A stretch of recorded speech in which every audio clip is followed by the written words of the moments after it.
1000명 교인 2000명으로의 프로젝트 전도 풀원에 대하여 강의하겠습니다. 1000명 교인까지 되어졌을 때에 목사님들께서 쌓여져 있는 전도의 캐리어가 현재 1000명으로 만들어졌습니다. 그러면 1000명 교회를 2000명으로 성장하기 위해서는 전도로서의 패러다임이 필요합니다. 그 1000명 교회의 패러다임과 2000명 교인의 전도의 패러다임은 다릅니다. 그러면 현재 쌓여져 있는 전도의 패러다임으로서 캐리어를 2000명으로 가기 위해서는 업그레이드 시켜야 합니다. 그러면 업그레이드 시키는 데 대하여서 현재의 전도의 패러다임을 철저하게 분석을 해야 하는 것입니다. 그러면 현재의 패러다임으로서 전도는 어떤 프로그램으로 진행을 했으며 누가 했고 전도를 진행하는 데 있어서의 어떻게 전도를 한 것으로서의 방법과 어느 시점에서 어느 시점까지 전도를 했다. 거기에 대한 전반적인 플랜으로서 형성이 되어졌던 전도 프로그램이 있었을 겁니다. 그것으로 1000명까지 이루었는데, 그러면 그 프로그램을 시행을 해줬던 데 대하여서 어떤 부분은 긍정적이고 어떤 부분은 부정적이다라는 것으로 데이터가 있을 것입니다. 데이터가 없는 교회도 간혹 있겠습니다만 그래도 어느 정도 데이터로서 파악이 됐을 것입니다. 그러면 그 데이터는 어떤 데이터였냐? 전도 대상자는 어떻게 확보하였고 확보되어졌던 전도 대상자를 교회에서 누가 전도를 하였고 누가 전도를 하는 데 있어서 어떤 방법으로 전도를 하였고 전도를 하는 지역은 어떻게 설정하였고 설정되어졌던 지역에 그네들을 하여 접촉하는 부분에 있어서의 콘텐츠는 어떤 콘텐츠였으며 그 콘텐츠에 따라서 실제적으로 효과는 이런 부분은 긍정적이었고 이런 부분은 부정적이었고 이와 같이 정리가 되었을 겁니다. 그것이 정리가 되어진 것이면 데이터로서 확보하고 있을 겁니다. 그러면 이와 같은 데이터를 기초로 하여서 이제 다시 2000명으로 확장하는 부분으로 적용하는 것으로서 그러면 데이터를 어떻게 확보를 하는가에 대한 것이 이미 숙지가 되어졌습니다. 숙지가 되어졌으면 기존의 방식을 다시 합니다. 그러면 기존의 방식에 의해서 진행되어졌던 프로그램을 그대로 진행합니다. 왜냐? 그대로 진행을 하여야 지속적인 부분에 있어서로 유지가 되는 것이며 거기에 실제적으로 어떤 부분을 어떻게 첨부시키느냐에 따라서 기존의 방식의 속도를 높일 수 있는 것이며 효과를 높일 수 있는 것입니다. 그러면 어떤 방식으로 전도를 하셨습니까? 다이렉트 전도로, 루트 전도로, 시스템 전도로, 교회에서 네트워크 전도로, 아니면 어떤 콘텐츠로 되었을 겁니다. 그러면 실제적으로 다이렉트 전도로 진행을 했을 때에 전도자로서의 양육을 몇 명이나 해놨는가? 그러면 어떻게 하면 더 많은 사람을 양육을 할 수 있는가? 루트 전도였으면 루트 전도를 효과가 어느 정도 누려졌는가? 그럼 루트 전도로 파트너십을 어떻게 형성했는가? 시스템이었으면 소그룹 시스템을 통하여서였는가? 소그룹 시스템이면 실제적으로 그 소그룹 시스템에 관련된 내용을 다이렉트로 풀었는가? 루트로 풀었는가? 네트워크 전도로 풀었으면 네트워크 전도에 관련된 내용으로서 시스템과 어떻게 연결했는가? 아니면 다이렉트와 어떻게 연결했는가? 아니면 전체적으로 교회와 어떻게 연결했는가? 콘텐츠였으면 그 콘텐츠는 어떤 콘텐츠를 통하여서 어느 시점에 어떻게 적용을 하여서 효과를 누렸는가? 그러면 교회 전체적인 부분에서 네트워크 전도를 통하여서쓰면 그 네트워크를 통하여서 관공서와 주변에 있는 각종 단체, 지역에 관련된 상업시설 모든 데 대한 내용과 어떻게 연계했는가? 숙지가 되었을 겁니다. 그러면 그 숙지가 되어졌던 건 현장에서 진행되어졌던 거고 관련된 데이터가 더 있을 뿐만 아니라 그와 같은 내용을 오프라인과 온라인과 어떻게 연결을 했고 온라인에서는 어떤 SNS를 사용을 했고 SNS에 있어서 절차는 어떻고 내용은 어떤 내용이 다 데이터가 되어 있을 것입니다.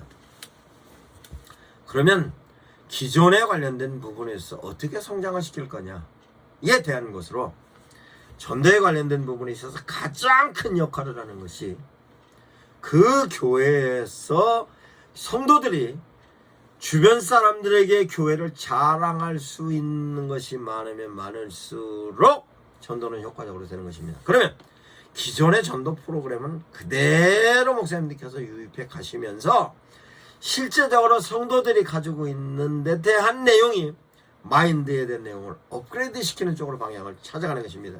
그 내용이 프로그램도 있습니다만 설교입니다.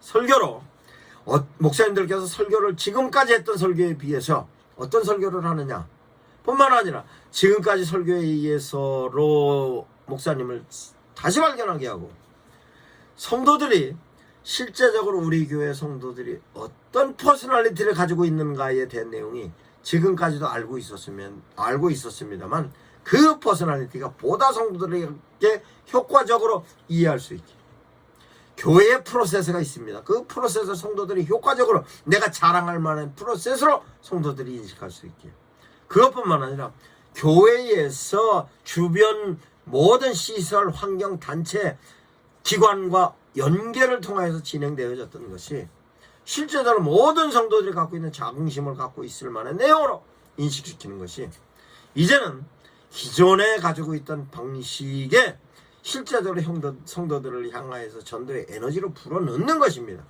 그럼 에너지로 불어넣는 데 대한 내용을 방법을 제시하겠습니다.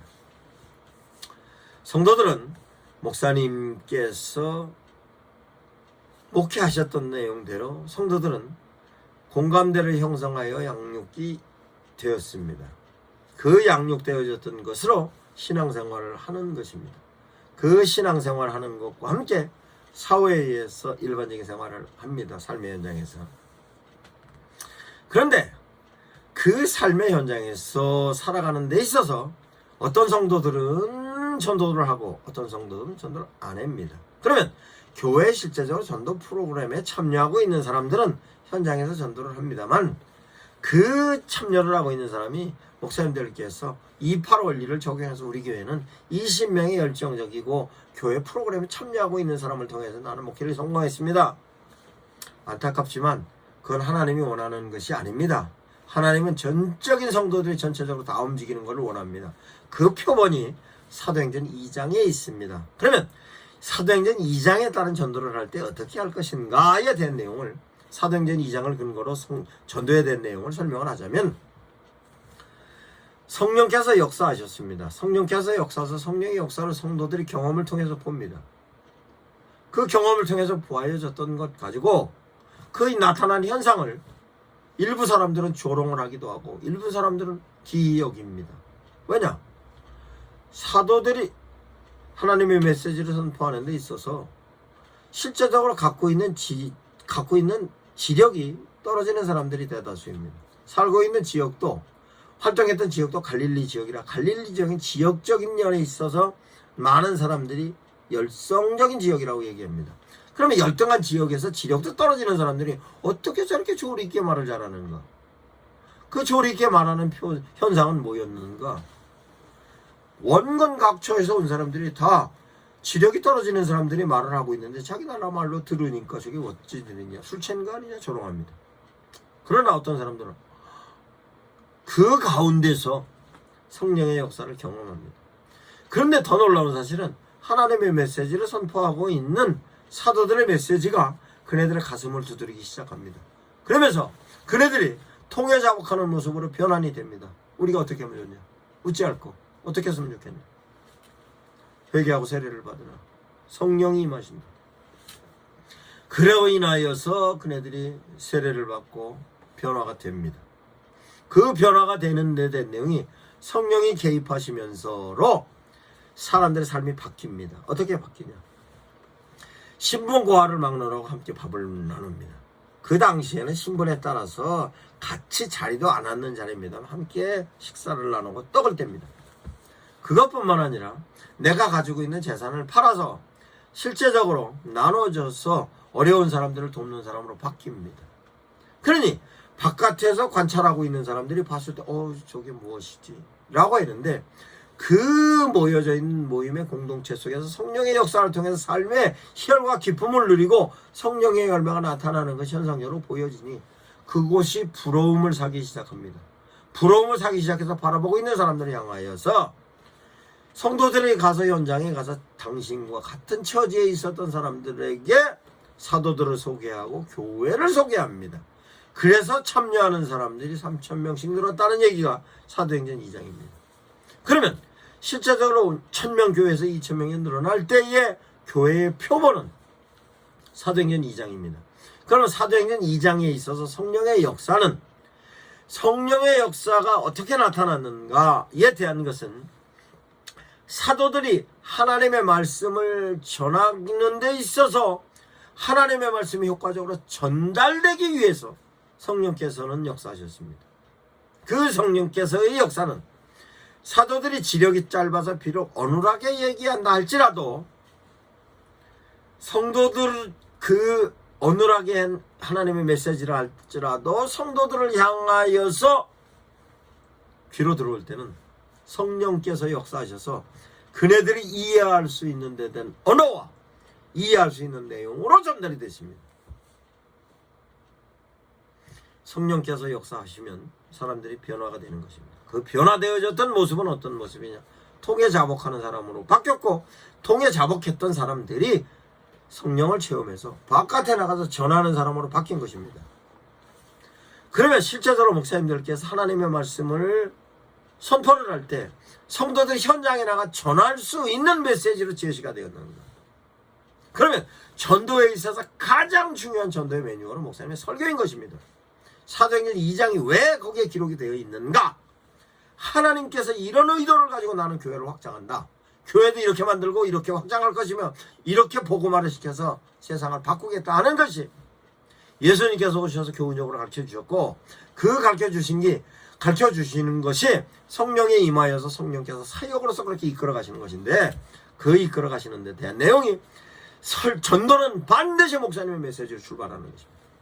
그러면 교회에서 그와 같은 현상이 양육의 프로그램을 통해서 양육이 됩니다만 실제적으로 사람들이 변화되는 것은 당신들이 실제로 경험을 통하여서 변화가 되는 것이 가장 적절한 변화이며 그 변화는 변화되지 않는 것입니다. 그렇게 변화되어졌던 사람은 하나님의 사람으로서 이제 만들어졌고 그 하나님의 사람은 절대로 변화되지 않습니다. 그러면 하나님의 사람으로서 끊임없이 하나님의 뜻을 통한 하나님의 뜻에 의한 하나님의 뜻으로 삶을 살아가는 삶으로서로 삶의 내용을 찾는 것입니다. 왜냐? 성령께서 개입하셔서 그네들이 생각할 때마다 판단이 필요할 때 판단하게 해주시고 결정이 필요할 때 결정하게 해주시고 행동이 필요할 때 의지적인 부분에 성령께서 개입하셔서 그와 같은 내용으로 하나님의 뜻을 살게 하면 거기에 따라 성령의 열매가 끊임없이 만들어지는 모습으로 신앙적인 기쁨을 누릴 수 있기 때문에 그러면 이와 같은 부분에 있어서의 설교로 목사님들께서 실체적으로 그와 같은 설교를 하셔야 하는 것이 전도입니다. 그러면 왜 그런가?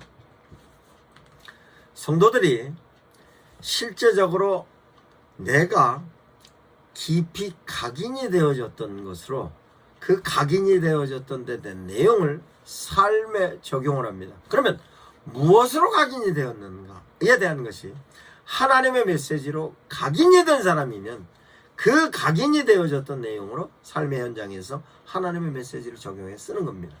그러면 실제로 양육의 프로그램을 통하여서도 각인이 됩니다만 실제적으로 교회의 예배로는 예배가 주일 낮예배, 주일 오후예배, 수요 예배, 금요 철야 예배, 새벽 예배 예배의 숫자가 일주일에 많은 교회는 많이 합니다.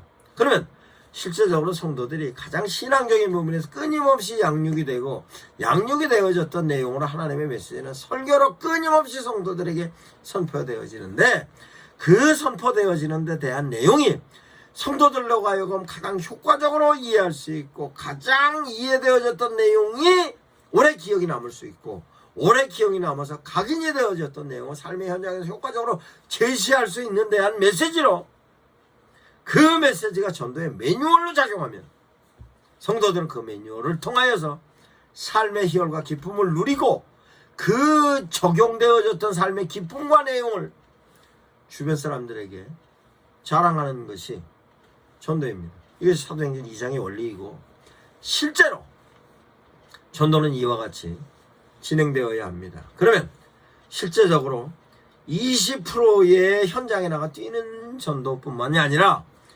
실제적으로 모든 성도들이 삶의 현장에서 당신의 교회를 자랑할 수 있게끔 제시하는 데 대한 메시지로 각인이 되었고 적용해야 하는 것입니다. 그러면 사도행전 2장에 대한 내용을 성도들로 하여금 어떻게 이해시키느냐? 제가 규모가 5,000명 되는 교회 교인들에게 전체적인 부분에 있어서 그네들이 갖고 있는 생각을 캐내는 것으로서의 내용입니다. 1,000명 교인 2,000명으로 성장하는 데 있어서 교인들이 우리 교회, 우리 목사님 뿐만 아니라 하나님, 이렇게 진행을 하면 됩니다. 전 성도들에게 페파를 종이를 나눠주고 5가지를 적어라 했습니다. 내가 신앙생활하면서 가장 좋았던 것 5가지, 내가 이 교회 출석하면서 좋은 5가지, 내가 우리 목사님 좋은 5가지 라고 하면, 그렇게 매뉴얼을 주면 내가 부정적인 요소는 빼고 긍정적인 요소로 5가지씩만 쓰면 내가 신앙생활하면서 가장 좋았던 게 써집니다. 그 좋았던 거는 가장 좋았던 게 뭐냐 라고 하면 신앙적인 부분에서 가장 크게 각인이 되었던 것부터 써지기 시작합니다. 두 번째, 내가 이 교회에 출석하면서 가장 좋은 것 씁니다. 부정적인 요소는 그 사람들이 생각 안 합니다. 긍정적인 요소로 5가지. 그러면 우리 교인들의 퍼스널리티가 나올 것이며, 우리 교회 콘텐츠가 나오고, 우리 교회 프로세스가 나올 것이며, 그 5가지. 나머지는 목사님이 좋은 이유 5가지. 우리 목사님 설교가 좋습니다. 우리 목사님 설교는 이렇습니다. 우리 목사님 5가지. 그러면 그 5가지가 성도들로 하여금 공감대를 형성할 수 있는 데 대한 내용으로 정리가 된 것입니다.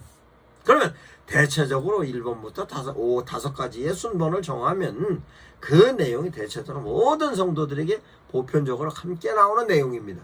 그 내용을 성도들에게 오픈시키면 그것을 성도들이 가지고는 있었는데, 그것이 나도 그렇고 김집사, 박집사, 최집사, 이성도, 박성도, 김장로, 이장로 모든 사람들이 이게 보편적으로 우리 교회가 갖고 있는 부분에서 아비투스였구나 형성돼서, 그것이 성도들의 깊이 각인이 되고 각인이 되어졌던 것은 삶의 현장에서 그 내용이 바로 전도회의 멘트로 작용하는 것입니다.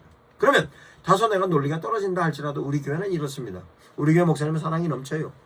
그러면 우리 교회 목사님 사랑이 넘쳐요. 그러면 우리 교회는 감성적인 부분에 이렇습니다. 우리 목사님의 설교는 실제적으로 우리 목사님 설교는 이랬습니다 라고 얘기하면 목사님의 설교가 지적인 부분이 됐던, 우리 목사님 성도들이 기도 많이 해주십니다. 그 기도할 때마다 성령의 역사를 통하여서 아픈 사람들이 날 수도 있습니다. 뿐만 아니라 우리 목사님 이런 부분이 지성의 부분, 감성의 부분, 영성의 부분을 성도들이 자유롭게 생각할 수 있는 것으로 어떤 논리를 필요하지 않고, 논리가 필요하지 않은데도 불구하고 논리가 맞아질 수 있습니다.